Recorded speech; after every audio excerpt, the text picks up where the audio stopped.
হে সদাপ্রভু, কে তোমার পবিত্র তাম্বুতে বাস করবে? তোমার পূর্ণ পর্বতে কে বাস করবে? হে ঈশ্বর, তোমার পবিত্র তাম্বুতে, তোমার পবিত্র ঘরে, তোমার পবিত্র বাড়িতে কে বসবাস করবে?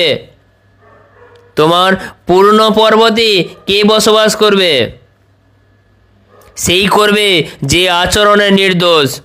যে ব্যক্তি তার আচরণে নির্দোষ, যে ব্যক্তি তার আচরণে কখনো খারাপ আচরণ করেনি, সেই ব্যক্তি কোথায় থাকবে? ঈশ্বরের পবিত্র তাম্বুতে থাকবে, ঈশ্বরের পবিত্র ঘরে থাকবে।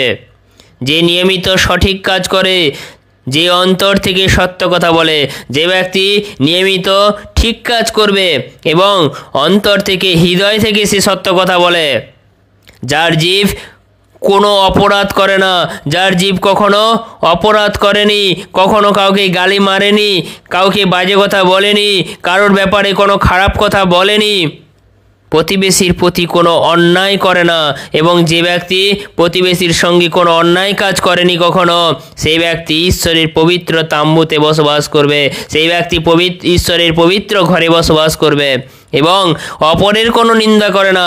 যে ব্যক্তি অপর কোনো ব্যক্তির কোনো নিন্দা করে না, অপর কোনো ব্যক্তির কখনো পরচর্চা, পরনিন্দা করবে না, সেই ব্যক্তি ঈশ্বরের তাম্বুতে বসবাস করবে।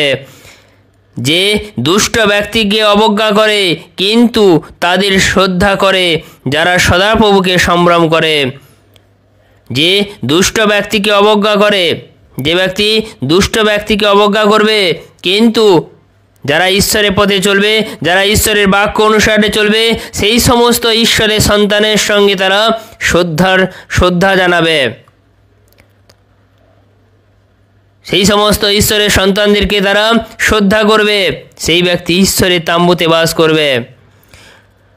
লোকসান হলেও যে প্রতিশ্রুতি রক্ষা করে, তার যদি লোকসানও হয়, সে যদি ঈশ্বরের দেওয়া প্রতিশ্রুতিকে রক্ষা করে এবং তার মন পরিবর্তন করে না, সে ঈশ্বরের বাক্য অনুসারে চলবে, কখনো খারাপ পথে যাবে না, সেই ব্যক্তি ঈশ্বরের তাম্বুতে বসবাস করবে, সেই ব্যক্তি ঈশ্বরের ঘরে বসবাস করবে।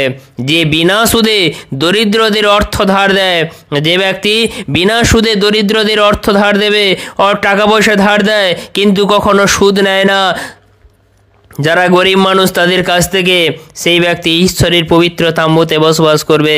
যে নির্দোষের বিরুদ্ধে ঘুষ নেয় না, যে ব্যক্তি নির্দোষ, সেই ব্যক্তির বিরুদ্ধে কখনো যে ঘুষ খায় না, ঘুষ নেয় না, সে ব্যক্তি কোথায় থাকবে? ঈশ্বরের পবিত্র তাম্বুতে বসবাস করবে, ঈশ্বরের পবিত্র ঘরে বসবাস করবে। যে এইসব করে সে কখনো বিচলিত হবে না। ঈশ্বরের বাক্য বলছে, যে ঈশ্বরের পথে চলবে, যে সত্য কথা বলবে, যে কখনো ঘুষ খাবে না, যে বিনা স্বার্থে গরিবদের টাকা পয়সা দেবে, কোনো সুদ গ্রহণ করবে না, সেই ব্যক্তি ঈশ্বরের পবিত্র তাম্বুতে বসবাস করবে এবং সেই ব্যক্তি কখনো বিচলিত হবে না, সেই ব্যক্তি কখনো তার মন অস্থির করবে না, সেই ব্যক্তিকে কখনো কোনো শত্রু তাকে কখনো বিনাশ করতে পারবে না, সেই ব্যক্তিকে সদা সর্বদা ঈশ্বর রক্ষা করবে। সেই ব্যক্তি সদা সর্বদা ঈশ্বরের পবিত্র তাম্বুতে বসবাস করবে, যেখানে কোনো শত্রু তাকে হানা দিতে পারবে না, যেখানে কোনো তার বিরুদ্ধে কোনো শত্রু আসবে না। তার এক পাশে পড়বে 1000 জন, অপর পাশে পড়বে 1000 জন, সামনে পড়বে 1000 জন, পেছনে পড়বে 1000 জন, কিন্তু কেউ তার সামনে আসতে পারবে না। কেউ তার বিরুদ্ধে উঠলেও তার কখনো কেউ ক্ষতি করতে পারবে না, কারণ ঈশ্বর তার ডান হস্ত ধরে রেখেছে। ঈশ্বর তার ডান হাত দিয়ে তার সন্তানকে ধরে রেখেছে। আমরা হলাম ঈশ্বরের সন্তান। তো আমরা যদি ঈশ্বরের পথে চলি, আমরা যদি ঈশ্বরের বাক্য অনুসারে চলি, আমরা যদি সত্য কথা বলি, আমরা যদি কখনো পরচর্চা, পরনিন্দা না করি, আমরা যদি আমাদের শত্রুকে ভালোবাসি, আমরা যদি আমাদের প্রতিবেশীকে ভালোবাসি, তাহলে ঈশ্বরের পবিত্র তাম্বুতে আমরা বসবাস করব, ঈশ্বরের পবিত্র মন্দিরে আমরা বসবাস করব, আর আমরা কখনো বিচলিত হব না।